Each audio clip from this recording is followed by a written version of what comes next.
भरत महाराज का चरित्र, अजामिल का चरित्र, ये सब चरित्र केवल हमको इस समाज के बारे में बताने के लिए चरित्र भागवत में आए, भागवत में आए। इसलिए हमारी आंखें फोटोकॉपी की मशीन है। हमारी आंखें जो देखती हैं उसका फोटो क्लिक करके दिमाग को सेंड करती हैं, और हमारा स्टोरेज हमारे दिमाग में है। सारी चीजें हमारा दिमाग स्टोर करके रखता है और समय समय पर उसको फ्लैश करता है, समय समय पर उसको फ्लैश करता है। जब दिमाग को टाइम मिलेगा तो वो दिमाग में अंदर रखी हुई चीजें फ्लैश करता है। आप अपने दिमाग को खाली मत छोड़ो, खाली छोड़ोगे तो वो स्टोरेज को यूज करेगा। आप अपने दिमाग को ऐसा मौका ही मत दो कि वो अपने स्टोरेज को यूज कर सके। पैसा कमा करके 1 करोड़ रुपए आप रख लो, 1 करोड़ रुपए आप रख लो और आप उसी पे डिपेंड हो जाए, कितना दिन चलेगा? 1 करोड़ रख लिए तो आप प्रत्येक दिन जितना खाते हो उतने का काम करने के बाद आप विश्राम करो, आपका स्टोरेज बचा रहेगा। इसलिए कभी भी आपके दिमाग में जो स्टोरेज है उसको प्रयोग करने का दिमाग को मौका मत दो, और नहीं दिमाग में बहुत सारा फितूर भरा हुआ है। एक बाबा जी थे, एक बंदर पाल रखे थे। बंदर, बाबा जी जो कहते बंदर को, बंदर करके धड़ाक से आ जाता था। लगता महाराज जी के ऊपर कूदने, उनको भजन ही नहीं करने देता।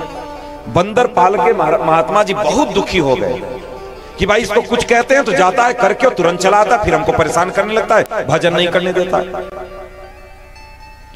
उनके गुरु भाई आए एक दिन उनसे मिलने के लिए, तो बहुत दुखी थे। बोले आप दुखी क्यों हैं? बोले कुछ नहीं, ये एक बंदर है, ये बचपन से आ गया मेरे पास और हमने इसको पाल लिया, और पालने के बाद अब वैसे तो हमारी बात सब कुछ सुनता है, जो कहते वो तुरंत जाता है करके आता है, लेकिन वो तुरंत काम करके और हमारे पास आ करके फिर हमको परेशान करने लगता। भजन हमारा नहीं होता, भजन छूट जाता है। तो कहते हैं इसको दे दो ना काम इतना कि खुद ही पस्त हो जाए अपने आप में, लाद दो काम इसके सर पर। बोले क्या दें ऐसा काम? बोले एक सीधा काम करो, आपकी बात सुनता है ना? बोले हाँ। बोले एक बांस का बंबू गाड़ो। बंबू जानते ना, बांस का बहुत लंबा बंबू गाड़ दो, और इस बंदर को बोलो कि तुम इस बंबू पर ऊपर जाओ, नीचे आओ, ऊपर जाओ, नीचे आओ, ऊपर जाओ, नीचे आओ, और जब आपको काम होगा तब बुला करके काम कर लेना, फिर उसको लगा देना काम। सुबह से लेकर के शाम तक बंदर ऊपर नीचे करते करते करते करते शाम 6 बजे होते होते ये हालत हो गई।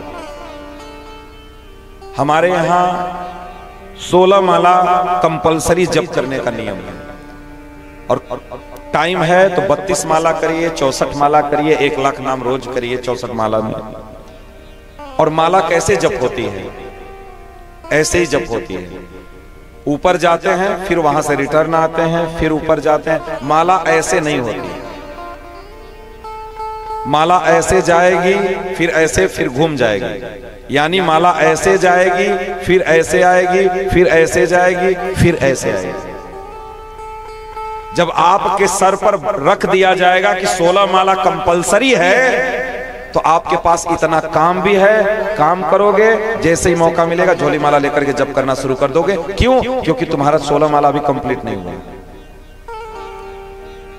आप देखना शाम होते होते 9 बजे तक ना आपकी बैटरी ऐसी हो जाएगी कि बिस्तर पर पड़ोगे, कब सो जाओगे पता नहीं चलेगा। आज ज्यादातर लोग टैबलेट खा के सो रहे हैं, नींद की सबसे बड़ी असुविधा लोगों को हो गई है। और मैं बताऊं, 1 मिनट से हमें नहीं लगता कि 1 मिनट लगता होगा सोने में। 1 मिनट नहीं लगता सोने में, बस गया सोने के लिए कि अब सोना है, आंख बंद किया, गायब। आंख बंद करते ही सुबह हो गया, नींद खुल गई तो समय हो गया। ऐसे केवल आप भजन करना शुरू कर दो। और देखना जब हम भजन करने बैठते हैं ना, माला लेकर के भजन करने बैठो तो और नींद आता है, ऐसा लगता है कि पहले सोए लो उसके बाद माला करना। आपकी अगर नींद अच्छी है तो जानना आप इतने फ्रेश रहोगे ना कि मैं क्या बताऊं। इसीलिए भजन हमारे जीवन का एक अंग है। कितना भी काम रहे, कितना भी प्रेशर रहे, हमको भजन जरूर करना चाहिए। लोग कहते हैं हमारे पास टाइम नहीं है, हमारे पास बहुत प्रेशर है। किसका प्रेशर है? आपके काम का प्रेशर है, जिससे पैसे कमा रहे उसका प्रेशर है। आपके अध्यात्म का प्रेशर आपके ऊपर होना चाहिए, भौतिकता का प्रेशर नहीं होना चाहिए। भौतिकता का प्रेशर है, उसको झेल करके एन केन प्रकारेण उसको बैलेंस करके आपको आध्यात्मिक जगत के लिए आपको समय निकालना पड़ेगा। आप कहते हैं समय नहीं, हम विद्यालय में देखे हैं, जब आप साधु संग करोगे तब ना जानोगे। विद्यालय में देखे, सुबेरे 4 बजे उठ करके सेवा में लग जाते हैं और पूरा दिन उनकी सेवा रहती है, रसोई होता है, सारा आश्रम का काम होता है। 9 बजे जब खाली होते हैं, उनको देखते हैं कि मेरा जप अभी पूरा नहीं हुआ है। अपने खाट पर मच्छरदानी लगाते हैं, मच्छरदानी बांध देते हैं, बगल में खाट के आसन लगा करके अपनी चोटिया को एक रस्सी में बांध करके खूंटी में ऊपर बांध देते हैं और बैठ जाते हैं जप करने के लिए। क्यों? क्योंकि अभी पूरा नहीं हुआ है माला। मच्छरदानी तो साहब लगाते हैं, बिस्तर तो लगाते हैं, लेकिन उस पर सो नहीं पाते। सुबह हो जाता है, फिर अपनी सेवा में चले जाते हैं। कभी कभी ऐसा भी होता है। और क्यों नहीं?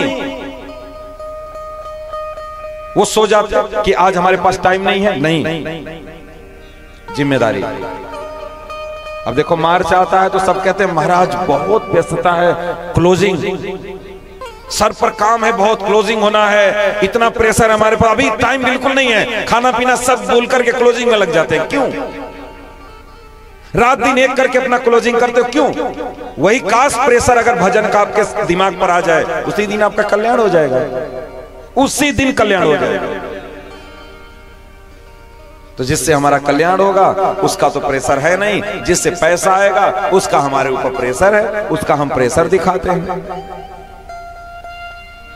अरे जिंदगी जब तक रहेगी फुर्सत न मिलेगा काम से। अरे जिंदगी जब तक रहेगी फुर्सत न मिलेगा काम से। अरे कुछ समय ऐसा निकालो प्रेम कर लो श्याम से। अरे कुछ समय ऐसा निकालो प्रेम कर लो श्याम से। समय तो केवल भजन के लिए निकालना पड़ता है, बाकी के लिए समय हो जाता है। नौकरी करते करते शिमला मसूरी हम घूमे आते हैं, समय मिल जाता है। नौकरी करते करते विवाह शादी गांव का रिश्तेदारों का अटेंड कर लेते हैं, समय निकल जाता है। नौकरी करते करते पत्नी को शॉपिंग घुमा करवा लाते हैं, समय निकल जाता है। नौकरी करते करते बच्चे पैदा कर लेते हैं, समय निकल जाता है। कभी हमने गवर्नमेंट से छुट्टी ली, हमको बच्चा पैदा करना है, हमको छुट्टी दे दो, नहीं।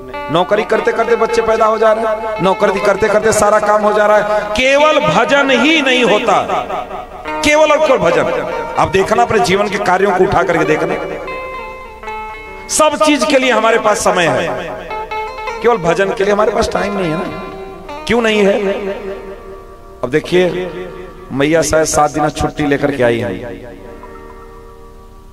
7 दिन छुट्टी लेकर के आई ना। क्यों आई है? क्या इनके पास टाइम है? नहीं टाइम है, लेकिन इन्होंने इस कार्य को इंपॉर्टेंस दिया कि नहीं ये कार्य जरूरी है, हमको एन केन प्रकारेण चाहे जैसे हमको छुट्टी चाहिए। देखो 7 दिन आकर के बैठे, मिल गई ना छुट्टी। जिस दिन ये भाव आपके अंदर आ जाएगा कि नहीं हमारे जीवन में भजन जरूरी है, उसी दिन से देखना आपके पास टाइम निकलना शुरू हो जाएगा, निकलना शुरू हो जाएगा। और अगर इंपॉर्टेंस उसको नहीं दिए, नहीं हो। बेटी की शादी करने लगो, टाइम निकल जाता है। बेटे की शादी करो, टाइम निकल जाता है। सब चीज के लिए टाइम निकल जाता है, भजन के लिए नहीं निकलता। इसको भी इंपॉर्टेंस दो, इतना ही इंपॉर्टेंट ये भी है आपका, जितना सब कुछ। इसका हमको विचार जरूर करना चाहिए, जरूर करना चाहिए।